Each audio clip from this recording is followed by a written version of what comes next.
Para murid SMA antarbangsa dihebohkan dengan kehadiran seorang pemuda tampan yang kini duduk manis di atas motor besarnya. Mereka yang baru keluar gerbang sontak menutup mulut, melihat keindahan sang pencipta lewat karyanya ini. Damian Graciano Morgan, pemuda pemilik wajah tampan di atas rata-rata itu menatap heran pada mereka yang melihatnya seolah melihat pertunjukan topeng monyet. Mendengus, dia mengambil handphonenya. Memencet nomor yang sudah dihafalnya di luar kepala itu. Cepat keluar atau gue masuk seret lo dari kelas. Ucapnya langsung. Gak ada tapi-tapian. Gue bikin lo makin malu melebihi di rumah sakit kalau lo nggak muncul dalam waktu 5 menit. Ucapnya mengancam dan langsung mematikan sambungan telepon mereka. Bersedekap dada, Damian menatap tajam gadis-gadis di sekolah ini yang menatap penuh tatapan lapar.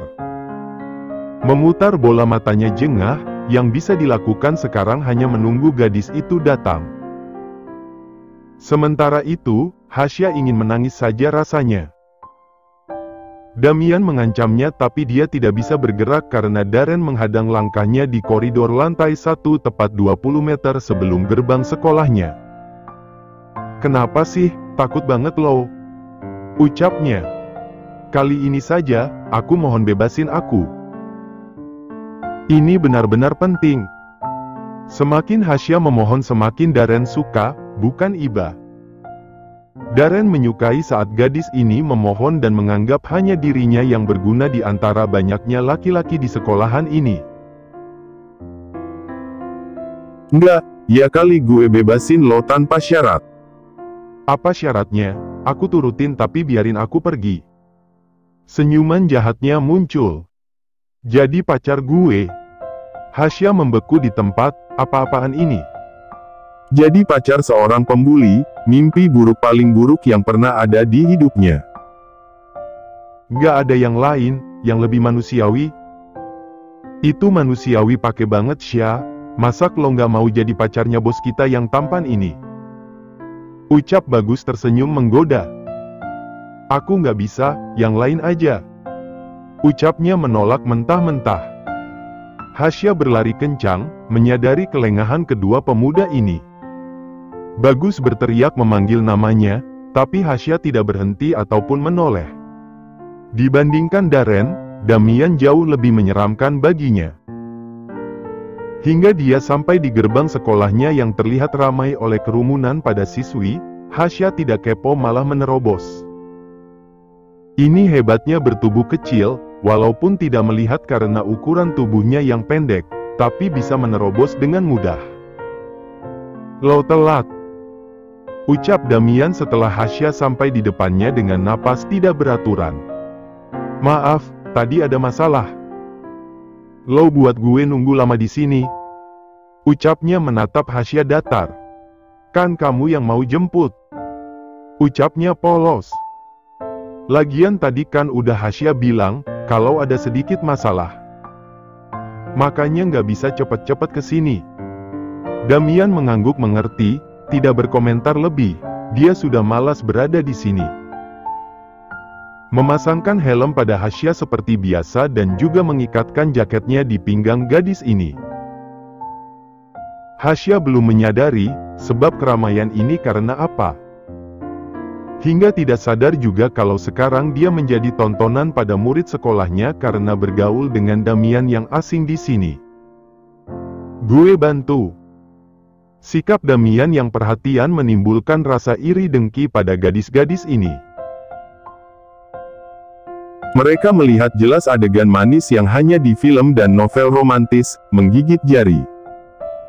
Betapa beruntungnya Hasya si gadis biasa mendapatkan pacar setampan dan seperfect Damian. Makasih. Ucapnya. Damian mengangguk. Dia menghidupkan mesin motornya dan melajukannya meninggalkan perkarangan sekolah Hasya. Tepat saat kedua sejoli itu pergi, terdengar suara ribut-ribut dari mereka. Membicarakan kejadian di depan mata mereka, mulai bergosip, menyebarkan berita tidak enak didengar. Bos, Panggil Bagus, menatap Darren yang kini wajahnya terlihat menyeramkan. Mungkin sepupunya atau pamannya itu bos. Hiburnya. Diam lo set asteris an. Bentaknya, melangkah lebar meninggalkan Bagus yang terkesima dengan bentakan itu. Di sisi lain, Dinda yang sebagai sahabat Hasya pun sama soknya.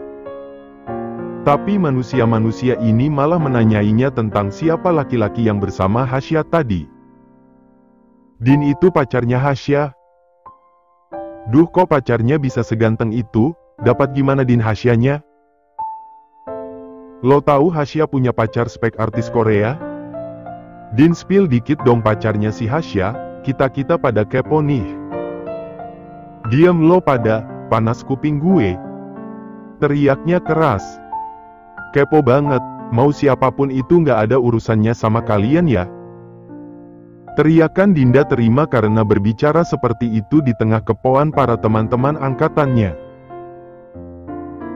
Hasya menguap lebar, melirik jam dinding yang sudah menunjukkan pukul 12 malam. Dia haus, kebiasaan sekali tidak membawa air minum sebelum tidur.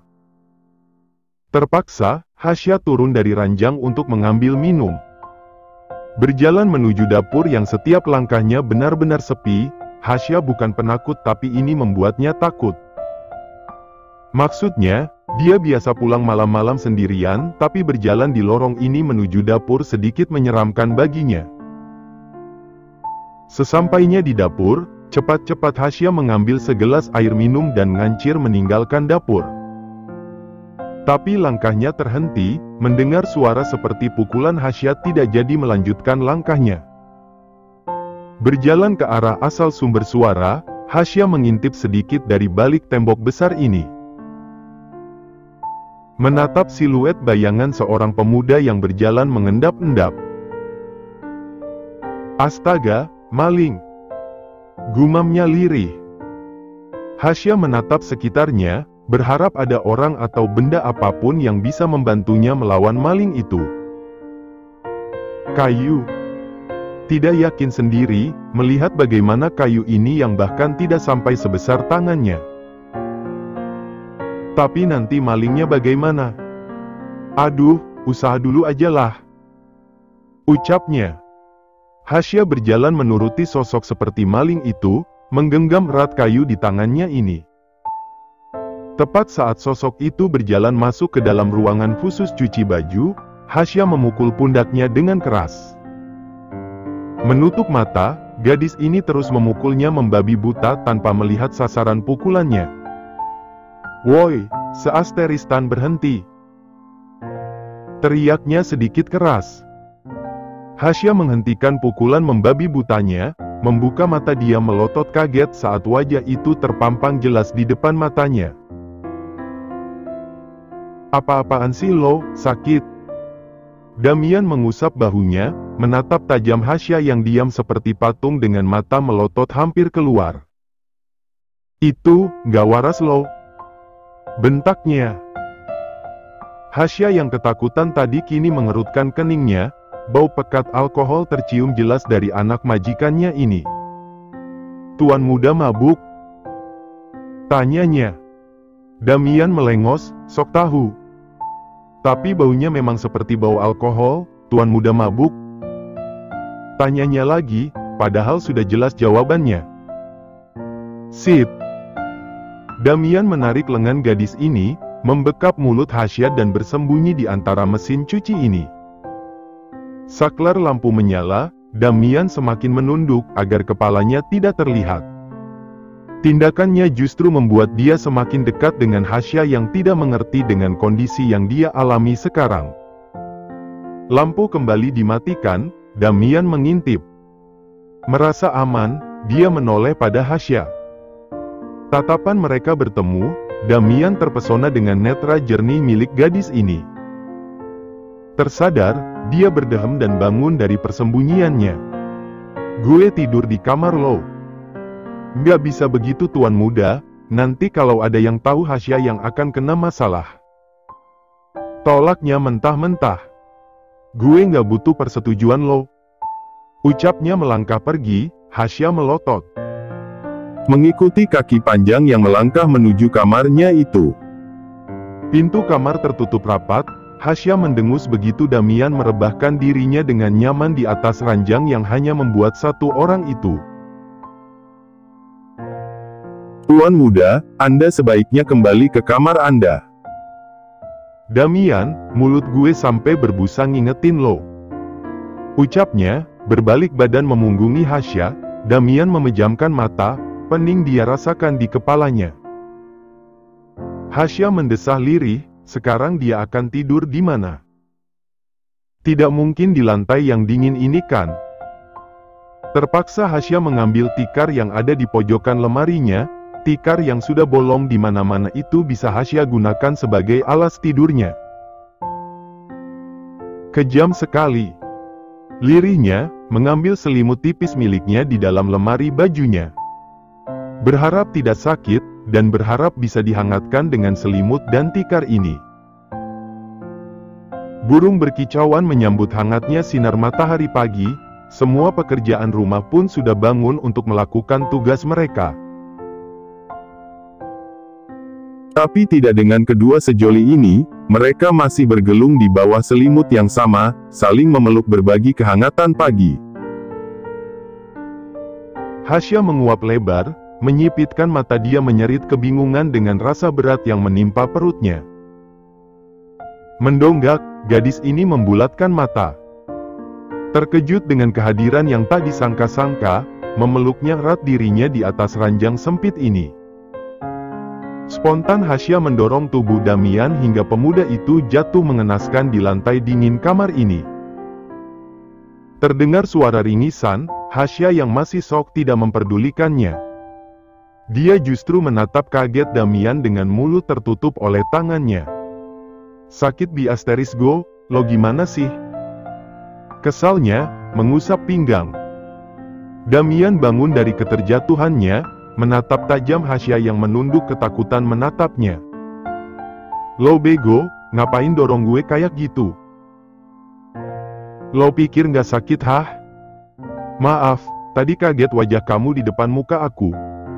Lirihnya dengan kepala yang masih menunduk takut.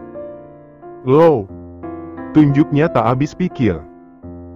Damian menatap jendela, lalu pada jam tangannya yang sudah menunjukkan pukul 6.35.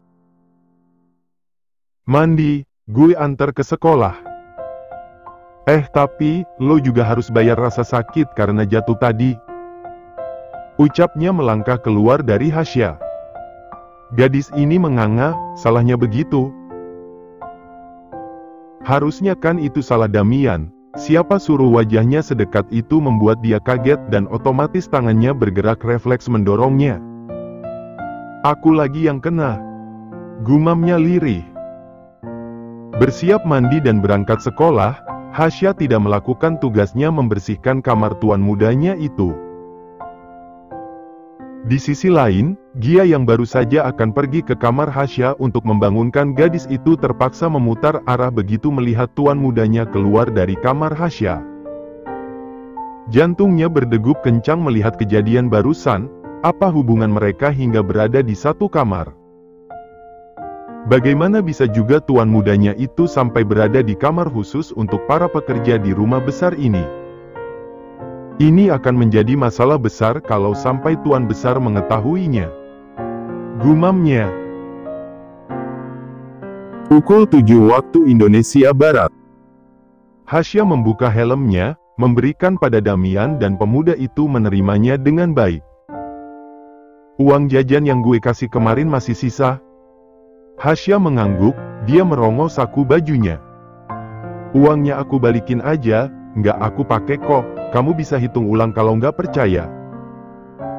Damian menatap tangan yang terkulur ke arahnya dengan uangnya itu, lalu menatap Hasya dengan wajah tidak enak dipandang. Itu uang lo, kenapa kasih ke gue? Ini uang kamu, aku nggak bisa terima gitu aja. Damian mendorong kembali tangan yang terkulur ke arahnya itu. Gue tambahin uang jajan lo. Hasya melotot kaget saat kembali Damian memberikan uang merah berjumlah 5 lembar itu.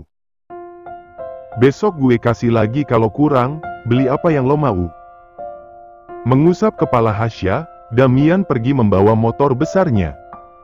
Melaju kencang membelah keramaian jalanan ini. Ini gimana, banyak banget. Gumamnya, menatap uang paling banyak yang pernah dia pegang. Lagian kenapa ngasih uang jajan, emang aku anaknya? Dumelnya. Bukan tidak bersyukur, Hasya justru sangat bahagia mendapatkan uang sebanyak ini. Tapi ini kan aneh gitu, Damian dan dia hanyalah sebatas majikan dan bawahan. Tapi pemuda itu sangat perhatian hingga memberikan uang jajan sebanyak ini padanya. Neng gelis. Hasya telonjak kaget, buru-buru memasukkan uang ini ke dalam tasnya. Berbalik badan, menatap Bagus, Wira dan tentu bos mereka, Darren. Ngapain bengong di depan gerbang Neng, nungguin Darren ya? Ucapnya tertawa kecil. Tengil sekali, Hasya ingin menutup bibir remes itu. Tapi apalah daya, dia tidak seberani itu untuk melakukannya. Enggak, jawabnya, Hasya melangkah melewati ketiga pentolan sekolah ini dengan kepala menunduk. Enggan menatap Darren, malu karena kemarin menolak pemuda itu tanpa berpikir akan menyakiti hatinya atau tidak. Sombong banget lo, mentang-mentang dapet cowok kaya. Ucap Darren menghentikan langkahnya. Selera lo ternyata begitu, polos tapi gitu. Hasya berbalik menatapnya, kaget sendiri karena ini kali pertama Darren mengatakan kalimat menghinanya. Jangan asal bicara. Ucapnya mencoba melawan. Kalau lo nggak mau gue ngomong gitu, seharusnya lo terima dong ajakan pacaran gue kemarin. Lah udah ditembak si bos, Syah? Tanya Wira merasa bodoh karena ketinggalan berita sepenting ini. Ini bukan masalah nolaknya, kamu suka sekali mempersulit orang-orang sekitar. Hasya melangkah pergi, benar-benar pergi. Berlama-lama di sini hanya akan membuat sakit hati karena dianggap serendah itu sebagai seorang gadis miskin. Nah kan bos. Ucap Bagus. Ini beneran udah ditembak Hasyanya bos? Tanya Wira memastikan. Diam lo berdua. Darren meninggalkan kedua sahabatnya ini, panas telinganya mendengar ocehan Bagus dan Wira. Di tempat lain ada sosok pemuda tampan dengan terus-menerus menatap handphonenya, tidak peduli jika sekarang tengah melakukan sesi latihan tinju. Aktivitas rutin yang dilakukan di sekolah asmara khusus laki-laki ini. Damian tersenyum tipis menatap puluhan foto candid yang dia ambil dengan latar di rumahnya ini, tingkahnya yang seperti orang gila itu mendapatkan tatapan menjijikkan dari sang sahabat yang tengah istirahat setelah selesai latihan tinju. Jijik gue Dam, lo kayak orang gila di depan sekolah. Ucapnya. Damian menatapnya tak suka, saat dikatai orang gila. Lihat apaan sih, serius bener. Kepo lo. Ucapnya mematikan handphonenya yang akan Karel intip. Latihan sana, bucin mulu hidup lo. Sok tahu. Karel berdeci sinis, bukan sok tahu tapi emang tahu, siapa yang kemarin bilang cuma dijadiin mainan. Halah basi, ujung-ujungnya bucin mampus kan lo. Damian hanya diam, tapi lirikan sinisnya menembus ke jantung, hati sampai paru-parunya Darren. Sekali-kali kenalin ke gue lah, siapa tahu dia terpikat sama gue dan ninggalin lo. Karel tertawa, halusinasi apa itu? Pake, kita buy one. Ucapnya berdiri dari duduknya setelah melemparkan kembali sarung tinju milik Karel. Anjir mati gue. Desahnya lirih. Apa? Tanya Hasya setelah mereka sampai di taman sekolah yang lumayan sepi. Dinda, si pelaku penarik itu menatap Hasya penuh permintaan kejelasan yang sejelas-jelasnya. Cowok kemarin, pacar lo?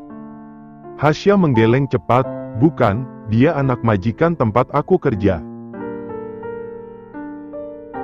Anak majikan tapi kok bisa seromantis itu? Pakein lo helm, iketin jaketnya ke pinggang lo. Dinda bersedekap dada. Jujur Sya, siapa tuh cowok? Kali pertama gue lihat dia udah terpesona tapi ternyata pacar lo. Bukan pacar Dinda, tadi kan udah aku bilang kalau dia itu anak majikan tempat aku bekerja. Tapi nggak masuk akal anjir, dia seromantis itu sama lo. Perlakuannya itu lebih tepat disebut perlakuan seorang pacar. Gemas kan Dinda jadinya, ini Hasya yang bodoh apa gimana sampai nggak bisa bedain mana temen yang temen dan temen yang suka. Tapi aku jujur, dia memang anak majikanku. Dan nggak mungkin dia suka sama aku Din, aku cuma pembantu di rumahnya. Dinda menepuk keningnya lelah, kabarin gue kalau kalian udah jadian, gue mau traktiran di restoran mahal. Apa sih kamu, ada-ada aja. Kekehnya. Dinda memeluk lengannya, menatap Hasya dengan pandangan berbinar-binar. Coba ceritain dikit dong, kedekatan kalian udah sampai mana? Ucapnya menaik turunkan kedua alisnya menggoda. Nggak gimana-gimana. Ampun Sya, maksud gue interaksi lo sama tuh cowok. Gimana kedekatan kalian gitu? Gemasnya. Nggak gimana-gimana, dia cuma sering anterin dan jemput pulang sekolah aja. Kelihatan banget kan? Gumam Dinda. Dia juga ngasih aku uang jajan, lihat deh banyak uang jajannya. Ucap Hasya mengeluarkan uang yang Damian berikan untuknya. Anjir 1 juta uang jajan lo dari dia? Kagetnya. Aku mau balikin uangnya, tapi nanti pas ketemu. Ngapain dibalikin? Pakai aja kali, buat beli ini itu. Hasya menggeleng, bukan uang aku, ini uang orang. Kalau ini uang hasil kerja aku sih mau aja ku pakai, tapi ini hasil uang dikasih orang yang bahkan gak nyuruh aku kerja atau ngelakuin apa yang dia suruh. Rezeki Sya, seharusnya lo terima dan pakai. Kata Dinda. Enggak, nanti aku balikin kalau dia jemput pas pulang sekolah. Ucapnya keras, tetap pada pendirian awalnya. Terserah deh kalau gitu, tapi kalau itu gue udah habis tuh duit. Iya itu kan kamu. Kekehnya kembali memasukkan uang ini ke dalam saku baju sekolahnya.